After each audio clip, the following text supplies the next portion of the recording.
My name's Nate Richardson. I've been living in Greeley for the last about 12 to 13 years. I work as a data professional, a BI analyst right now for a real good company, Flywheel Digital Commerce. So I got hired for them about 3 years ago.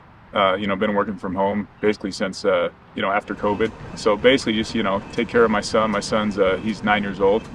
We just kind of been making this place home, and I pretty much have the same routine, every day, and enjoy the weekends and stuff with my wife, Irene, and him. So, pretty basic life, but, nothing special, but just kind of, doing the same and enjoying life.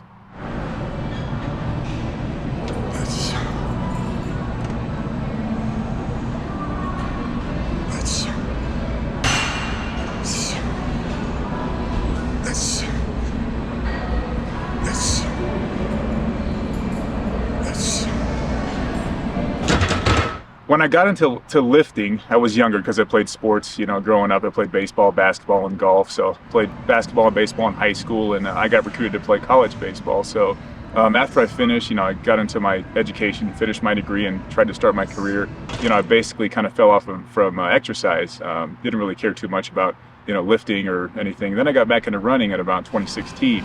At that point, I was real skinny, but I was doing a lot of running. I did a couple half marathons, and finally, I kind of, got back into lifting around 2019, got serious about it, put on some weight, kept running. So I've kind of grown into like a hybrid athlete type training where I do endurance races, and then I also lift, 4 to 5 days a week. So that's kind of, I guess, the evolution of what I do now, but I'm definitely dialed in at this point, and I just plan on continuing kind of the same and just making improvements and growing that way in that type of training. So, yeah.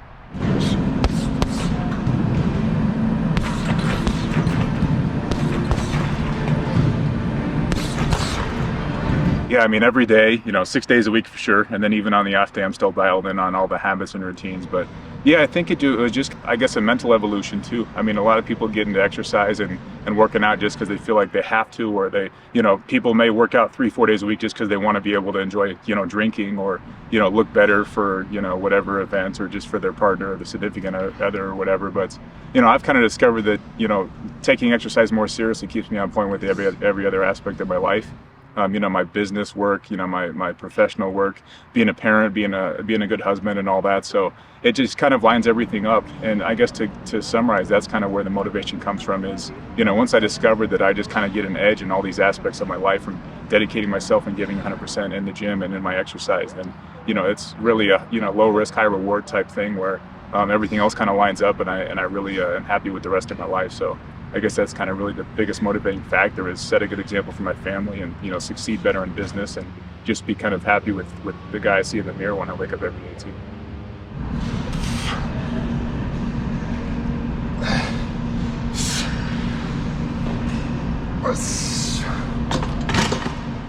Yeah, so I would say that if you want to be serious about it and you want it to have the most positive impact on your life, you obviously need to take it seriously. And you need to prioritize it from a time perspective, from just a planning perspective.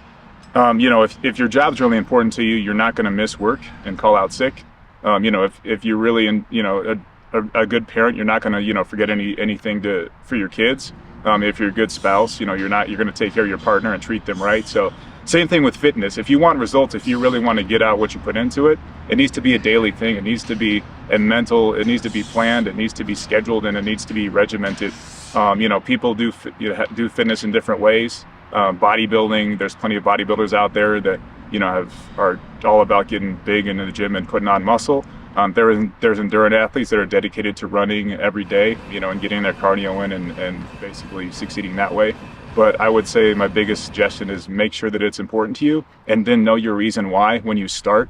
Because when things get difficult, if you don't know why you started and why it's important to you, you're gonna kind of, I guess, just fall off or start, making excuses when things get tough.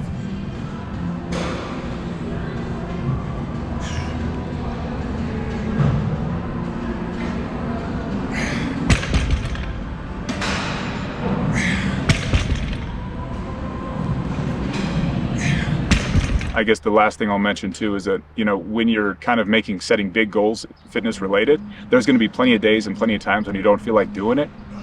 There's high-level professionals that even say in interviews, like, 3 out of the 6 days I worked out this week, I didn't feel like working out. But the fact that you do it, even when you don't, That's a good Mike Tyson quote, actually, is, discipline is basically doing what you don't like to do, but acting like you love it, because it's necessary. So that's my biggest advice, is just the person that lasts the longest and shows up every day is the one that's going to succeed the most.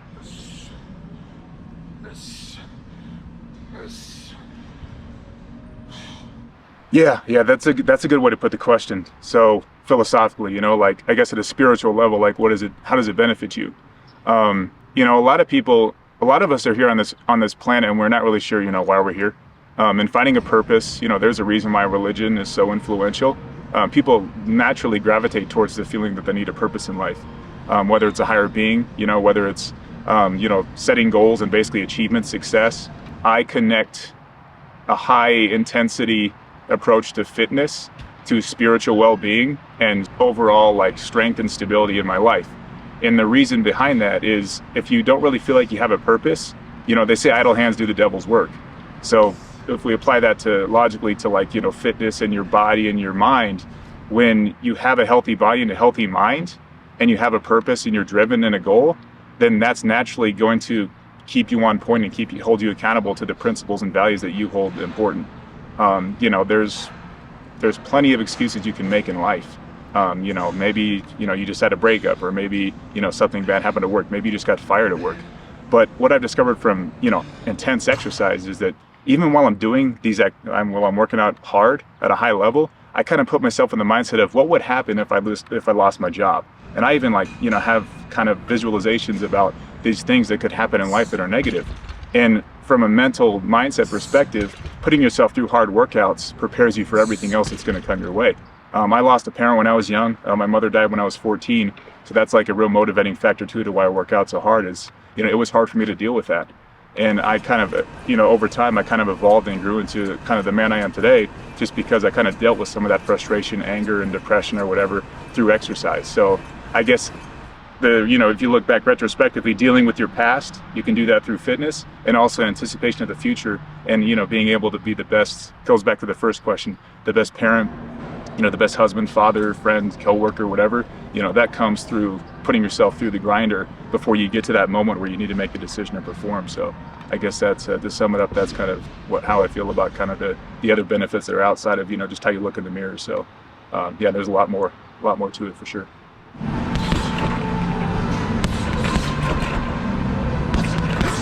Yeah, that's a good question. So again, that's inside the gym and outside of the gym, there's a lot of similarities. The reality of life is that most people don't care about you as much as you think they care about you. So, even if you're a rookie, if you're just starting to work out, people are paying attention to how they look, to what they're doing, and I guess that's my biggest advice, is you really need to zone out the rest of the world, especially if you're just starting out, and just focus on what you need to do and how you need to progress. A mindset that I take is, I spend a lot of time on myself and making myself the best person I can be, so that I can help other people, and that applies to the gym. I've taken on some clients, I'm a certified trainer at this point, but, overall, if you spend 80 to 90% on yourself and your personal growth, then when you're able to help someone else, that comes into play. But, overall, I mean, for those who are, a little bit anxious or nervous to get started, it's really just kind of breaking that mental barrier of, I'm worried about what other people think about me, or like what I'm doing. And once you get past that, you're going to start just really falling in love with the process.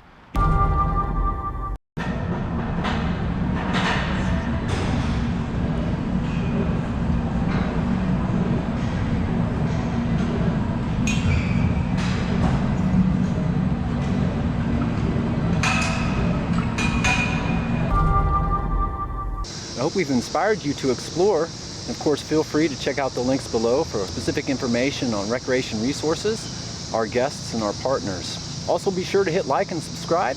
Until we see you next time, be sure to wreck yourself.